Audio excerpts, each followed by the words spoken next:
Hi అండి, welcome to Sandhya's kitchen. ఈరోజు మనం ప్రిపేర్ చేసుకోబోయే రెసిపీ బెల్లం అన్నం అండి. పిల్లలకి చాలా హెల్దీ. తప్పకుండా నెలకు ఒకసారైనా బెల్లం అన్నాన్ని ప్రిపేర్ చేసి పెట్టాలి. ఇప్పుడు ఎలా ప్రిపేర్ చేసుకోవాలో చూద్దాం. ముందుగా నేను ఇక్కడ రేషన్ బియ్యాన్ని తీసుకున్నానండి, 1 గ్లాసు. ఈ బియ్యాన్ని శుభ్రంగా కడుక్కొని హాఫ్ అన్ అవర్ వరకు నానబెట్టుకోవాలి. ఇప్పుడు మనం స్టవ్ వెలిగించుకుందాం. ఒక కడాయి పెట్టుకొని అందులో 1 కప్ పల్లీలను వేసుకుందామండి. వీటిని దూరగా ఫ్రై చేసుకోవాలి.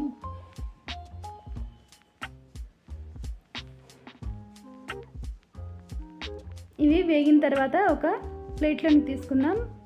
ఇప్పుడు అదే కడాయిలో 2 టేబుల్ స్పూన్ల నువ్వులను వేసుకుందామండి. నువ్వులను కూడా లైట్గా ఫ్రై చేసుకొని పక్కన పెట్టుకుందాం.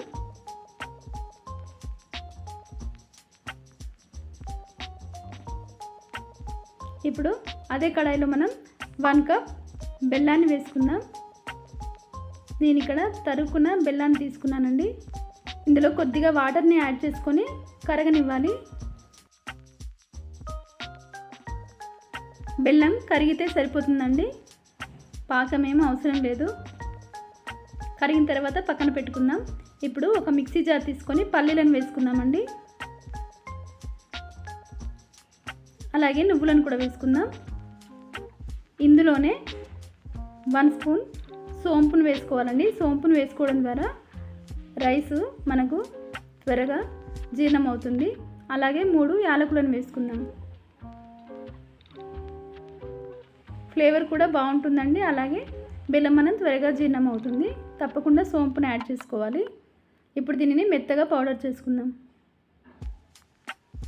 ఇప్పుడు మనం రైస్ని స్టవ్ మీద పెట్టుకుందాం. 1 గ్లాస్ రైస్కి మనం 2 గ్లాసుల వాటర్ని వేసుకోవాలి.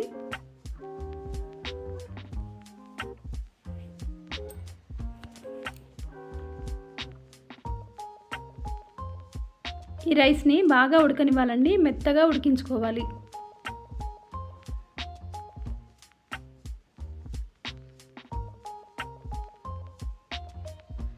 చూడండి, రైస్ ఉడికిపోతుంది.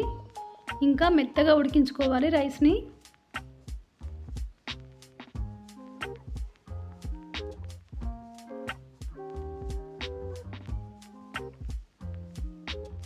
రైస్ పూర్తిగా ఉడికిపోయిందండి. ఇప్పుడు మనం పల్లీలు అలాగే నువ్వుల పౌడర్ని వేసుకుందాం.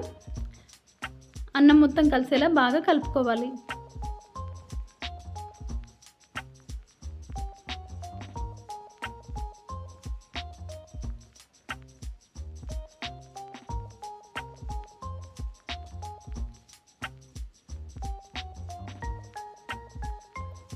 ఇలా కలుపుకున్న తర్వాత నేను ఇక్కడ 1 గ్లాస్ పాలను యాడ్ చేసుకుంటున్నానండి.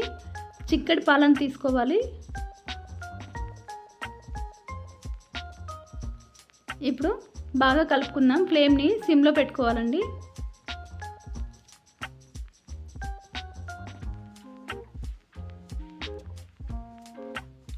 ఇలా 2-3 నిమిషాలు ఉడికిన తర్వాత ఇప్పుడు మనం కరిగించుకున్న బెల్లాన్ని వేసుకుందాం.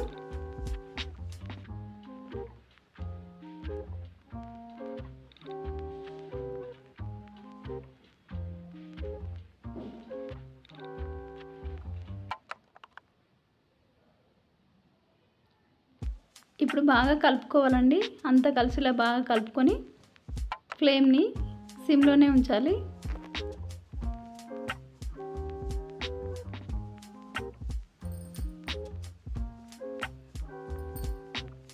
ఇలా 2 నిమిషాలు ఉడికిన తర్వాత ఇక్కడ నేను డ్రై ఫ్రూట్స్ని ఫ్రై చేసి పెట్టుకున్నానండి.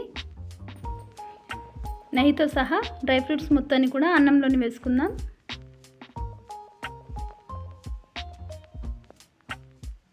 ఇప్పుడు ఒకసారి బాగా కలుపుకొని స్టవ్ ఆఫ్ చేసుకుందాం.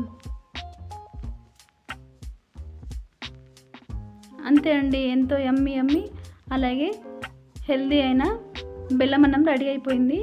ఇప్పుడు పెరిగే పిల్లలకు ఈ విధంగా నెలకు ఒకసారి అయినా బెల్లం అన్నాన్ని ప్రిపేర్ చేసి పెట్టాలండి.